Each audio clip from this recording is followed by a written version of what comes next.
आज Doubtnut app download करें। Doubtnut पर अपने सभी गणित, रसायन विज्ञान, भौतिक विज्ञान और जीव विज्ञान के डाउट्स का करो सफाया। बस प्रश्न की फोटो खींचो, एक ही प्रश्न को क्रॉप करो और तुरंत वीडियो सोल्यूशन पाओ। अभी डाउनलोड करें।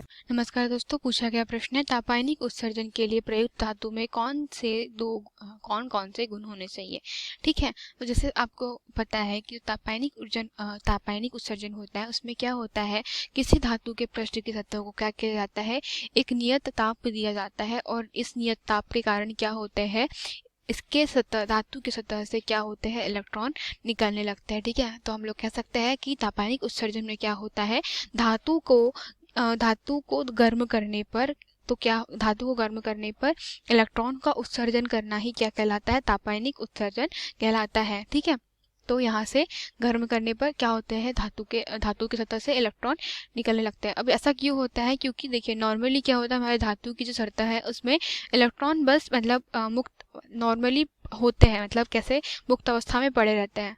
ठीक है, पर क्या होता है, जैसे ही उनके ऊपर कुछ ताप आरोपित किया जाता है तो अब क्या होगा कि यह अपनी ही अवस्था में ताप देने पर क्या होता है, इनकी जो गतिज ऊर्जा होती है वह क्या होती है, बढ़ जाती है। अर्थात के का मान जो है वो काफ़ी बढ़ जाता है और जब के का मान बढ़ जाता है तो यह अपनी ही सतह से क्या हो जाते हैं, मतलब धातु की सतह से क्या हो जाते हैं, यह निकल जाते हैं और यह इलेक्ट्रॉन का उत्सर्जन करते हैं और इसी को कहते हैं तापायनिक उत्सर्जन। अब ऑब्वियसली बात है, जब तापायनिक उत्सर्जन की बात कर रहे हैं तो हम लोग यहाँ ताप की बात कर रहे हैं। ठीक है, जहाँ पे ऊष्मीय ऊर्जा को काय में बदला जा रहा है, ऊष्मीय ऊर्जा को विद्युत ऊर्जा में बदला जा रहा है। ठीक है, विद्युत ऊर्जा में बदला जा रहा है। अब इसके कारण क्या हो रहा है, हमारे पास में जो प्रयुक्त धातु के अंदर पहली बात कि जब ताप देंगे अर्थात उष्मा देंगे तो क्या होगा कि ताप जो धातु का गलनांक है वह कैसा होना चाहिए, अधिक होना चाहिए। धातु का गलनांक अधिक होना चाहिए। अगर गलनांक अधिक नहीं हुआ तो एक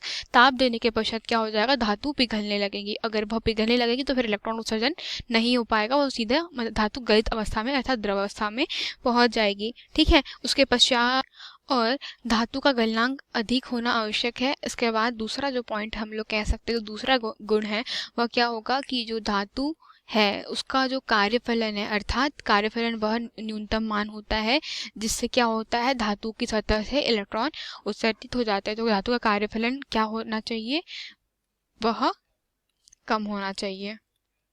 ठीक है, तो हम लोग कह सकते हैं कि उसे कम ताप पर गर्म करने पे ही अधिक से अधिक धातु का कार्यफलन कम और धातु का गलनांक अधिक, और कार्यफलन कम इसलिए क्योंकि जैसे ही हम लोग कम ताप पे गर्म करें वैसे ही उसके पृष्ठ से क्या हो, इस इलेक्ट्रॉन का उत्सर्जन होने लगे। तो यही हमारे गुण थे। धन्यवाद। कक्षा 6 से 12वीं से लेकर नीट, IIT, JEE वो एडवांस के लेवल तक 1 करोड़ से ज्यादा छात्रों का भरोसा। आज ही डाउनलोड करें डाउटनेट ऐप या व्हाट्सएप करें अपने सारे डाउट्स 8400 400 400 पर।